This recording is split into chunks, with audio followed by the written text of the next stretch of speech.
Drones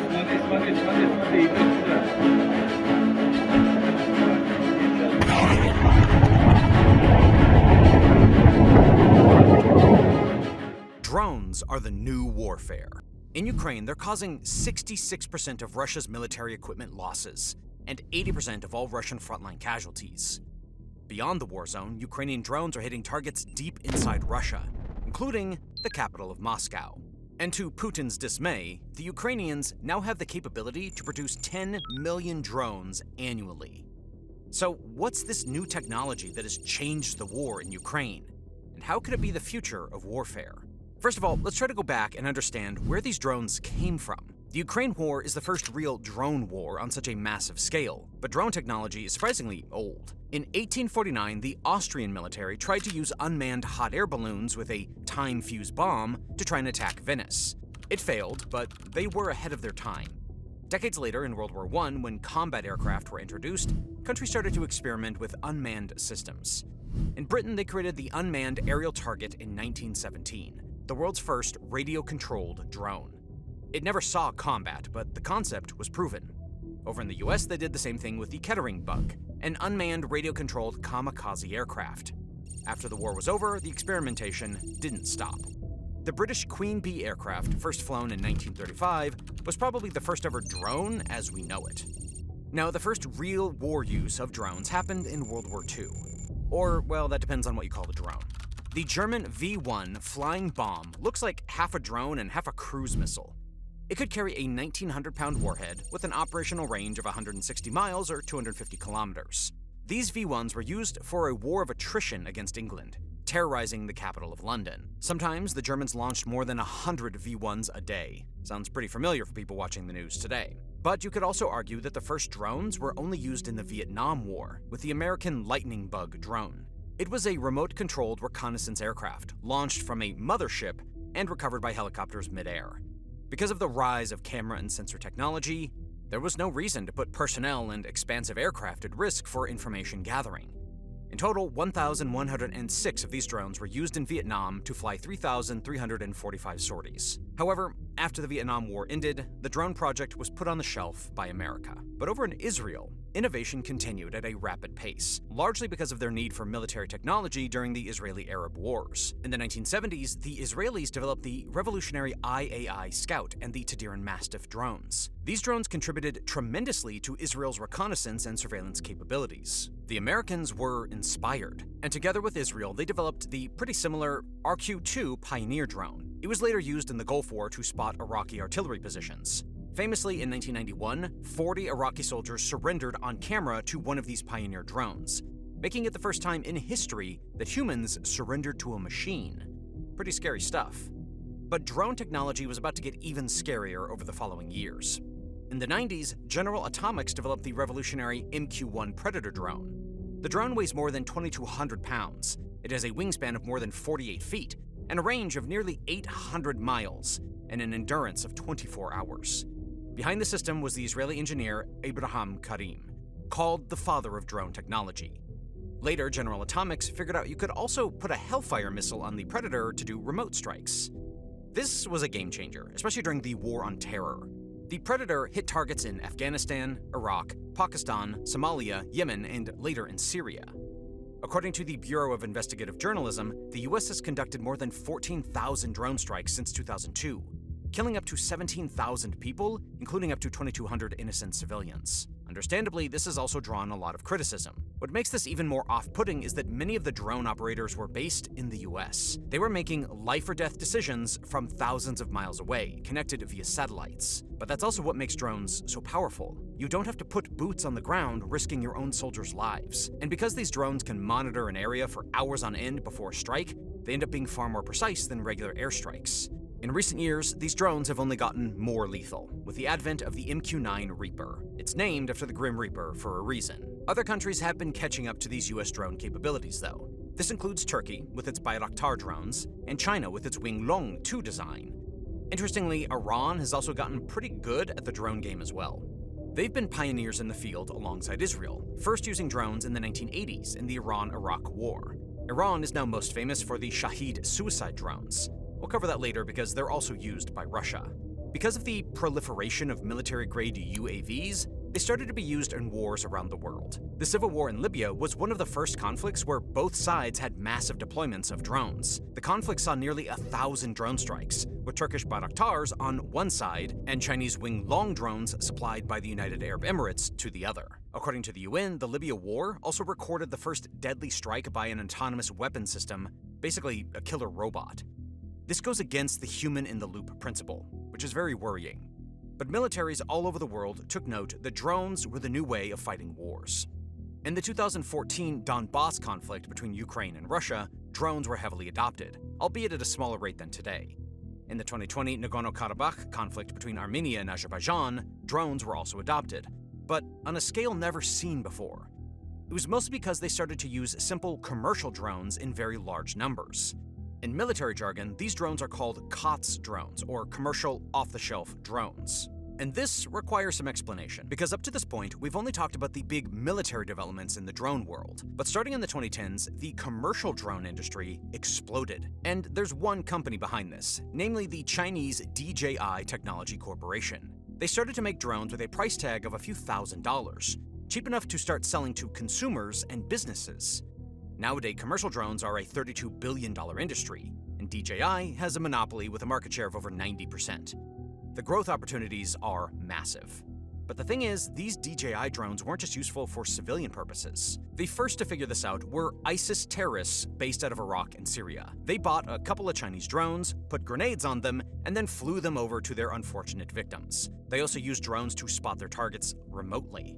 Lately, other terrorist groups in the region started to copy these tactics, and it's been very challenging to combat this. Every drone only costs a couple of $1,000s, but it can inflict an untold amount of damage by destroying equipment or even killing troops. And shooting them down with air defense missiles is often more expensive than it is for terrorists to buy the drone. Later, state actors took note of this. Small countries like Azerbaijan and Armenia were some of the first to adopt it, and that's no coincidence. Because commercial drones are such a low-cost way of fighting wars, countries on a tight budget are the first to explore their mass use. But in hindsight, even the drone war that happened in Nagorno-Karabakh was child's play.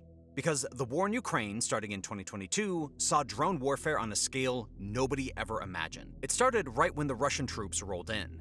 With their 40-mile column, they were trying to take over the capital of Kyiv to score a quick victory. They believed that Ukraine's aircraft were down and that they had air superiority. But then, the Russian forces were attacked ruthlessly by Turkish Bayraktar TB2 drones, bought by Ukraine several years earlier. The Russians totally did not account for this, and they also didn't account for the small teams of Ukrainian drone operators that terrorized their columns.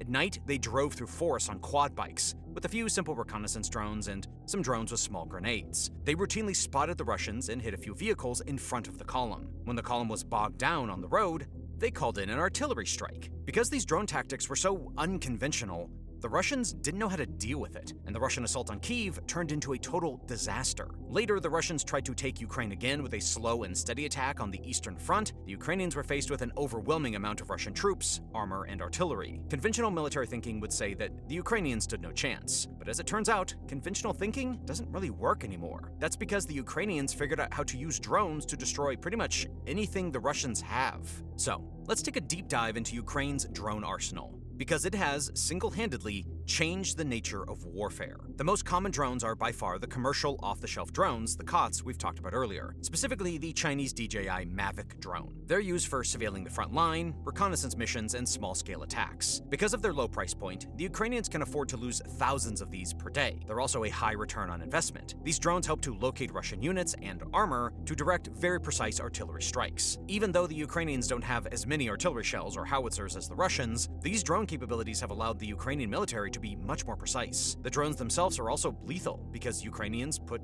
grenades or mortar rounds or small bombs on them. These drones can easily slip through air defenses, posing a huge threat to the Russians. Now, because the Chinese Mavic drones are so widely available, the Russians are also using them now on a massive scale. This can get pretty confusing at times because it's hard to see which drones are on the Russian or the Ukrainian side. But the fear of drones is universal. It's not only the Mavic drones that are scary, though. The first-person view, or FPV drones, are much more dangerous. These drones come from the drone racing world, a new and growing sport. But Ukrainians figured out that racing drones are pretty lethal weapons when you crash them into a target with an explosive. FPV drones have very powerful motors, and they're designed for high speed and high maneuverability. When the drone pilot is skilled, FPV drones can easily enter trenches, buildings, or gaps in vehicles. These drones can even hit the vulnerable part of tanks and destroy them. And moving targets are no issue as well. Now, this FPV warfare starts to get really science fiction-like. Controlling an FPV drone works just like a video game, with controllers and goggles to get a real-time video feed. Now, Ukraine is making the most of its FPV drones at home at this point. This includes the Eskadron Pegasus drone, a drone that's strong enough to carry an anti-tank RPG warhead. Last year, Ukraine already purchased 1.5 million FPV drones in total, of which 96% were sourced domestically. And in 2025, Ukraine plans to purchase 4.5 million of them at home. To operate these FPV drones, Ukraine has dedicated FPV units fighting all over the front line. However, the Russians are also catching up. They were pretty late to the FPV game, but in 2025, they plan to produce 2 million FPV drones, according to Ukrainian intelligence. Aside from FPV drones, another important category of drones in the Ukraine war is loitering munitions. They're different from all the other categories, because they're designed to hover around an area for a while, waiting for a target, before dive bombing into a target once it's identified. One of the loitering munitions Ukraine is using are the American Switchblade drones, with great success. But the US has only produced a couple hundred of them. So the Ukrainians are currently making various loitering munitions themselves, like the Ram-2 UAV and the ST-35 Silent Thunder. The Russians are also making a lot of loitering munitions, including the KYB and the Lancet drone.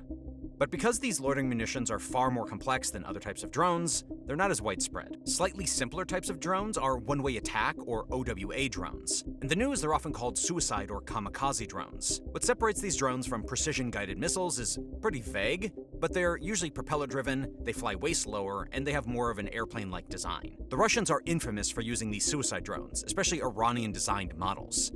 This includes the Shahed 131 and the Shahed 136 drones, which the Russians call the Garan 1 and the Garan 2. Iran likely sold hundreds of them to the Russians, and they've also exported their drone technology, allowing the Russians to make these Iranian models at home. With an estimated cost between $20,000 and $50,000 apiece, they're relatively cheap, especially when compared to regular cruise missiles. That's why these Shahed drones are also called the poor man's cruise missile.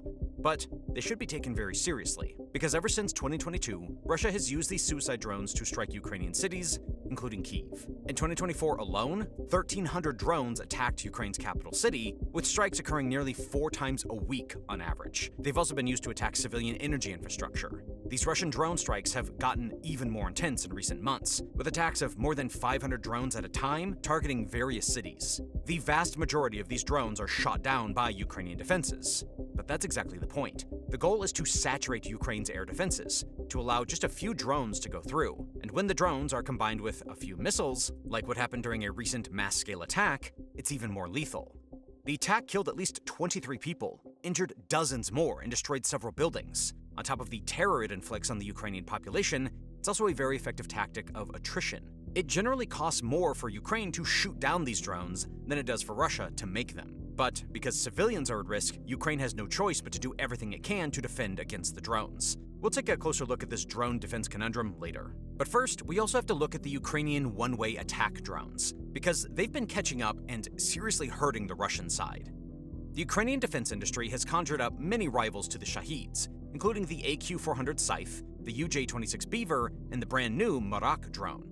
They've even converted A-22 light aircraft into suicide drones. Ukraine is using these models to attack all kinds of things, including the Russian capital, military depots, factories, and critical infrastructure way beyond the front lines. The list of Ukrainian drone strikes into Russia is endless, but a couple of ones are worth mentioning in detail. Back in August of 2023, a drone hit a building in the business district in Moscow. No one was killed, but it was a huge warning, because the attack happened only 3 miles away from the Kremlin. Later that month, Ukraine launched another iconic drone strike deep into Russia, destroying 2 Il-76 transport aircraft and damaging 2 others. It set the Russians back by tens of millions of dollars, while the drones themselves cost far less. Ukraine also went on a huge campaign to hit oil refineries with drone strikes. According to Reuters, Ukraine has disrupted at least 17% of the Russian refining capability, equivalent to 1.1 million barrels a day. It's causing local energy shortages, and it's also hurting the fuel exports that are funding the war. Recently, another Ukrainian drone strike targeted a Russian radar site 1,118 miles from the Ukrainian border, breaking a world record for the longest one-way drone strike. These growing Ukrainian capabilities are leveling the playing field in terms of long-range attacks. Now, an area where Ukraine has fully taken the lead is with naval drones, so-called unmanned surface vessels or USVs. The innovative Ukrainian Sea Baby and Magura V5 models are big examples of this. They're relatively small vessels of about 6 meters or 20 feet long, making them extremely hard to detect. They have an operational range of 1,000 kilometers and a speed of 90 kilometers an hour, and they can be launched from pretty much anywhere. Packed with explosives, they can ram into enemy vessels in lethal kamikaze attacks. And with a cost per unit of $200,000 to $300,000, this is very effective. They've been able to sink ships that are worth several $1 million, which is a pretty good return on investment. The strategic impact has also been huge. Combined with aerial attacks of missiles and drones, Ukraine has been able to bully the Russian Black Sea Fleet out of Sevastopol in Crimea and back to Novorossiysk. The Black Sea is not a sea dominated by Russia anymore. Russian ships have to be very careful when doing operations there. I mean, if they even do them at all. It's also interesting to look at another emerging area of drone warfare, namely unmanned ground vehicles, or UGVs. They're also called ground drones or robots, but you get the point. In a land war like the one in Ukraine, there's lots of potential for automated ground warfare, especially because you don't want to put soldiers' lives at risk in senseless human wave attacks. On top of that, regular tanks and armored vehicles have lost some of their effectiveness due to aerial drone attacks. Now, ground drones are already being used experimentally in attacks by both sides in the Ukraine war. A Ukrainian military brigade claims that several Russian soldiers surrendered to their ground drones in a fully automatic attack.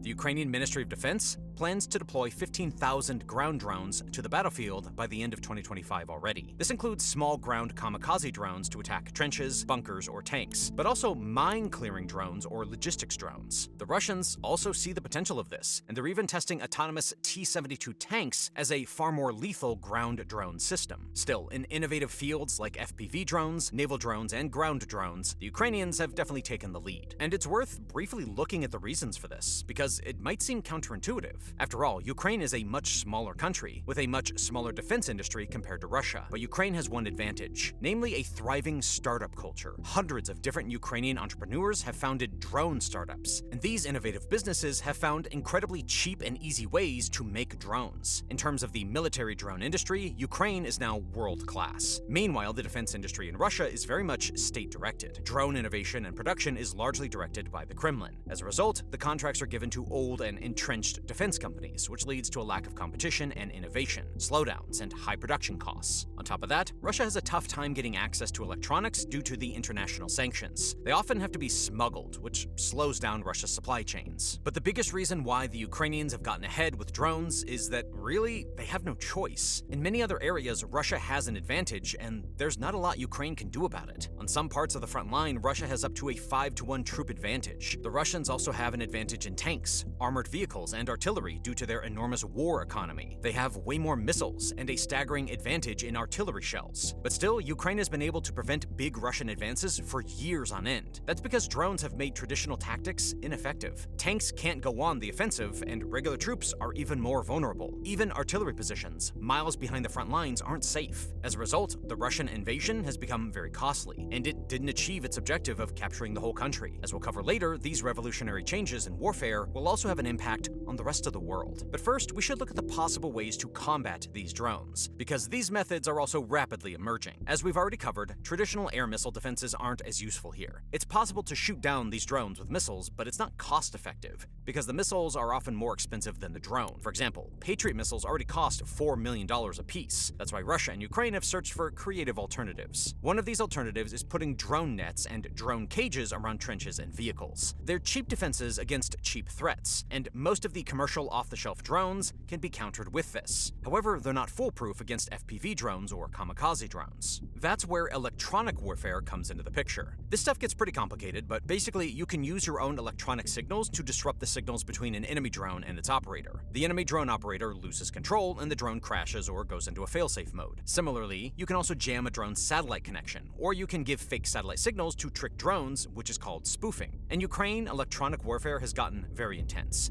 and both sides are losing thousands of drones to it. Soldiers now carry portable electronic warfare backpacks and even anti-drone guns, which shoot an electromagnetic wave instead of a bullet. It looks like something straight out of science fiction, but it's very widespread. Larger electronic warfare systems with more power and more range are mounted on trucks, like the Ukrainian Bukovel AD. And there are also many stationary electronic warfare systems with even bigger radars and jammers. They're sometimes placed in a balloon or on a tower to give them wider coverage. With the Atlas project, Ukraine is trying to integrate thousands of these systems across the front line to create a drone wall or an electronic iron dome. Now, these electronic defenses are pretty cost-effective, but the threat of drones on the battlefield isn't gone. There's an arms race between drones and drone defenses. There are also new innovations that give drones means to deal with electronic warfare. Drone signals are getting more powerful, and they're constantly switching frequencies, making it harder to jam them. To avoid radar detection, drones are getting smaller, flying lower, minimizing radio emissions. On top of that, drones are being equipped to fly autonomously with pre-programmed flight paths, so that when their signals are jammed, they can still perform their mission. There's even the potential for fully autonomous AI drones that don't need a human operator. In a surprising turn of events, there have also emerged fiber optic drones. They carry a fiber optic cable spool of a couple of miles to create a secure connection to the drone operator without using radio signals. It's impossible to jam them as long as you don't cut the cable. This technology is mostly adopted by FPV kamikaze drones, and it's a very scary new threat. It has already polluted entire fields of no man's land with cables. Still, even when there are workarounds to electronic defenses, there are ways to shoot these drones down. A simple option is to use small arms and regular anti-aircraft guns. It's very hard to aim at a rapidly flying drone, but some soldiers have gotten pretty good at it. The Ukrainians are also developing special anti-drone rifle rounds for this purpose. Although it's clearly the last line of defense and not foolproof, the cost of defending with guns is pretty low. A radical new idea of drone defense is also taking shape, and that's using drone-on-drone interceptors. Ukraine is rapidly investing in these interceptors in order to deal with the relentless Shahed drone strikes. Eventually, President Zelensky wants to make 1,000 of them a day. Now, there are various types of interceptor concepts. Some physically ram into enemy drones. Some use nets to catch their targets, while others have onboard electronic jamming systems. This is still rapidly developing as the arms race between drones and drone defenses continues. And the rest of the world is watching these developments very closely. That's because the Ukraine war shows what the future of warfare looks like. It might get very scary, because one nation seems to be ahead in drone adoption.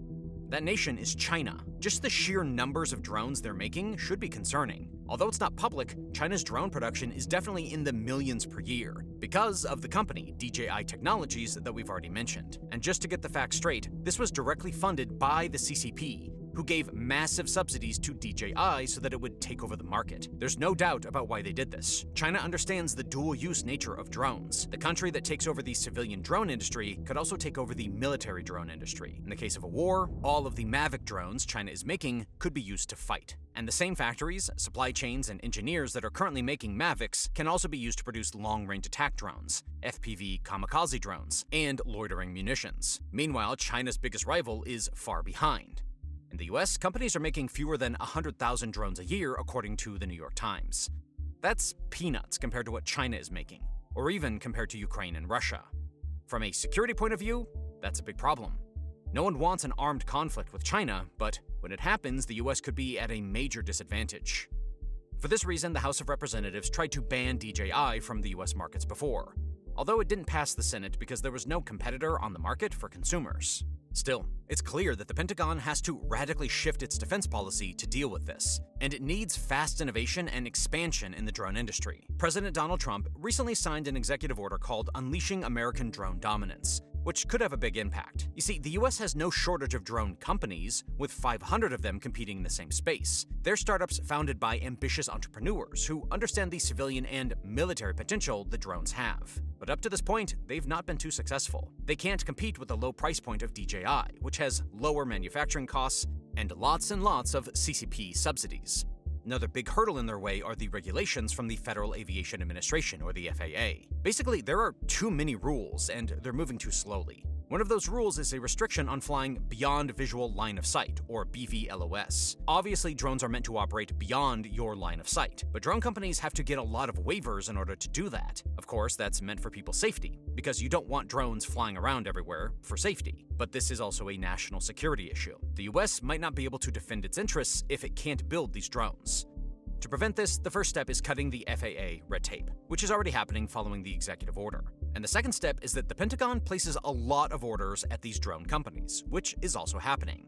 Back in 2023, it started the Replicator program to acquire cheap American-made drones for the military.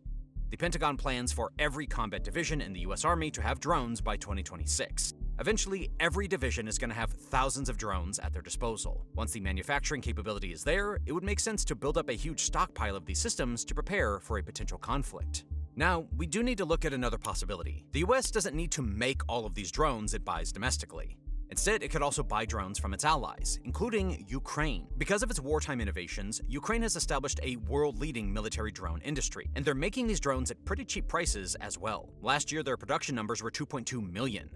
This year, Ukraine is aiming at 4.5 million.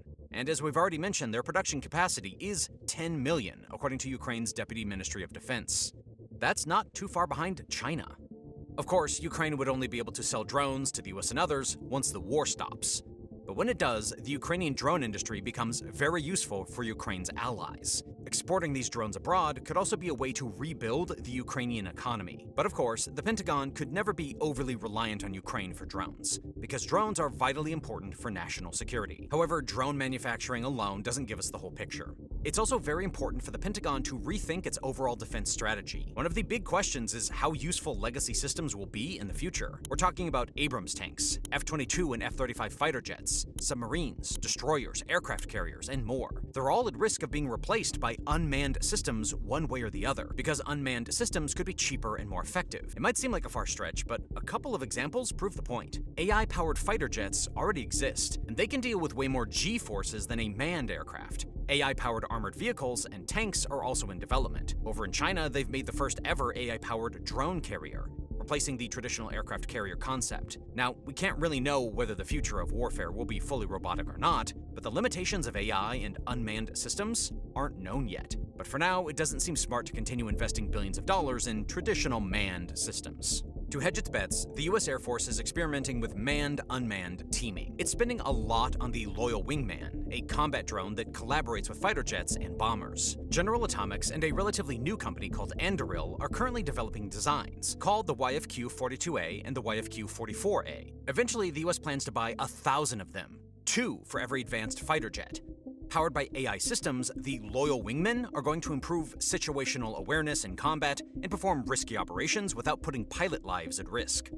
Other countries like China, Australia, Japan, and Turkey are also working on their own Loyal Wingman drones, and it's going to completely reshape air combat. The US Navy is also working on several drone projects, because naval drones are going to be vitally important to check China in the Pacific region. With the Ghost Fleet Overlord, the first uncrewed surface vessels are also being tested. The Orca submarine drone is also being tested. New drone vessels built under the MASC project and the Future USV project are still in the early phases. The Army is probably going to use a lot of smaller and cheaper drones for reconnaissance, but they're also looking at logistics drones and robotic combat vehicles like the RIPSA M3 or the Wolf X. They could be valuable additions, if not replacements, of traditional tanks and armored fighting vehicles. But there's no doubt that China is working on all of these projects. So it's really a race against the clock. And concerningly, China is getting ahead in one area, namely drone swarms. During a recent drone light show in Chongqing, they hit a Guinness World Record of having 11,787 drones operated simultaneously. It might look like a beautiful new way of art, but it's not innocent at all. If 10,000 drones with explosives simultaneously attack, traditional systems are not going to stand a chance. It's precisely this move to mass-scale attacks where the US might fall behind. That's also because the traditional defense companies in the US don't want to make drones that only cost a couple $1,000s with low profit margins. They like to make big and advanced systems that cost millions of dollars. Now, there's a place for these systems, but cheaper drones are more useful in some combat situations. Recently, the Houthis in Yemen have shot down 7 Reapers in less than 6 weeks, and the price tag of this runs into the hundreds of millions of dollars. For the same price, you could have made thousands upon thousands of smaller drones and used drone swarms, and it might even have done more damage to the Houthis. And as the war in Ukraine has shown, quantity over quality can work. This turns into a pretty difficult dilemma, where the military has to choose to spend its resources wisely. Only time will tell what the right strategy is. Now, if you want to watch more videos like this, please subscribe to the channel. And thanks for watching.